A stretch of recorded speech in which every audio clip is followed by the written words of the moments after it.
নমস্কাৰ সকলোকে আৰু আজি মই অন্য এটা ভিডিঅ'লৈ পুনৰ এবাৰ সকলোকে স্বাগতম জনাইছোঁ। আজি ৰাতিপুৱাই চাদৰ মেখেলা পিন্ধি এনেকৈ ভিডিঅ'টো ষ্টাৰ্ট কৰিলোঁ আৰু আজি আছে ঘৰত শিৱ পূজা এভাগ, সেইকাৰণে ভাবিলোঁ আপোনালোককো অকণমান দেখুৱাই থাকিম। ঘৰত যিহেতু শিৱ পূজা ভাগ পাতিছোঁ আৰু সকলোৱে তাতে সেৱাও ল'ব পাৰিব, গতিকে ময়ো তেনেকৈ অন্য পূজাত সেৱা লওঁ, আপোনালোককো সেইকাৰণে ভাবিলোঁ পূজাখন আপোনালোকক দেখুৱাম। এতিয়া অৱশ্যে আৰম্ভ হোৱাই নাই, দেও অহাই নাই, হাজবেণ্ড আনিবলৈ গৈছেহে দেও, আৰু মই গা পা ধুই চাদৰ মেখেলাযোৰ পিন্ধি এনেকৈ ৰেডি হৈ ল'লোঁ আৰু দিনটো কি হয় ভাবিছোঁ আপোনালোকক অকণমান দেখুৱাই থাকিম। গতিকে ব'লক এতিয়া আমাৰ ঘৰত কি চলি আছে সকলোখিনি দেখুৱাই থাকিম। পূজাৰ বস্তু এইখিনি পূজাৰ বস্তু তুমি আহে একদম ৰেডি হৈ যোৱা, তুমি এটা থাকা মোবাইল হাতত ৰখাব, এইটো এইখিনি চব পূজাৰ বস্তু। আৰু পূজাত যিহেতু পিঠাগুড়ি দি ভাং অকণমান দি লাডু বনোৱা হয় সকলোৱে জানেই, মায়ে সেয়া পিঠাগুড়ি খুন্দি আছে পিছফালে আৰু হাজবেণ্ডো কিবাকিবি যোগাৰ কৰি আছে বাৰু। আৰু এইফালে ল'ৰাক এটা কাম দি বহুৱাই থৈছোঁ, সেইটো দেখিছে ধুতি চুটি পিন্ধি লৈ সি বেলপাত বাচি আছে, ভাল ভাল চাই বেলপাত 108টা লাগে যে, সেইটো সি বাচি ধুনীয়াকৈ চিজিল কৰি আছে বেলপাতখিনি, হোমত যিহেতু লাগিব।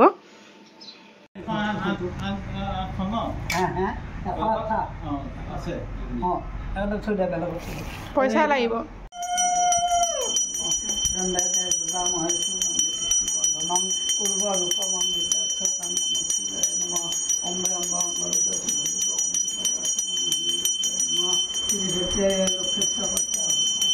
মধ্যাশাস্ত্ৰ পূজা কৰ্তা বক্ৰধন ফল ফুল ভৃত আৰু ফুল ভিচন্দনে সপ্তাহে শাস্ত্ৰৰ পূজা কৰিবা বিধানে নাহি ৰবে অগ্নিভয়।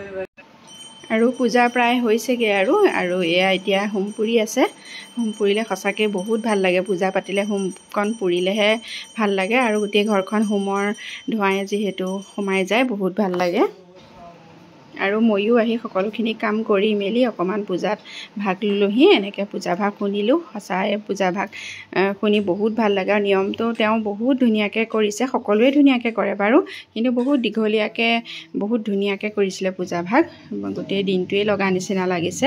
গতিকে সঁচাকৈ বহুত ভাল লাগিল পূজা ভাগত, ধুনীয়াকৈ যিহেতু কৰিছে। আৰু এনেকৈ ময়ো অকণমান পূজাত ভাগ ল'লোহি আৰু পূজাৰ কাম আমাৰ সকলো শেষ হ'ল। পূজা ভাগিলে প্ৰসাদ চসাদ খালোঁ, সেইখিনি ভিডিঅ' কৰা নহ'ল অৱশ্যে। আৰু যিহেতু আমি বৰ বিশেষ মানুহ মতা নাই, মা আৰু দেউতাহে আহিছিলে, হাজবেণ্ডে সেইকাৰণে ওচৰৰে সকলো মানুহলৈকে এনেকৈ টোপোলা বান্ধি পেলাই প্ৰসাদখিনি দি আহিলেগৈ। আৰু এয়াই পূজা বুলি আপোনালোকক এইখিনি দেখুৱালোঁ, আপোনালোকেও সেৱা ল'ব পাৰিব, যিহেতু শিৱ পূজা বহুত মহত্বপূৰ্ণ এভাগ পূজা। আৰু আজিৰ এইখিনিয়ে আছিলে মোৰ ভিডিঅ'টো, পুনৰ এটা ভিডিঅ' লৈ পুনৰ লগ পাম। আজিলৈ আহিছোঁ তেনেহ'লে।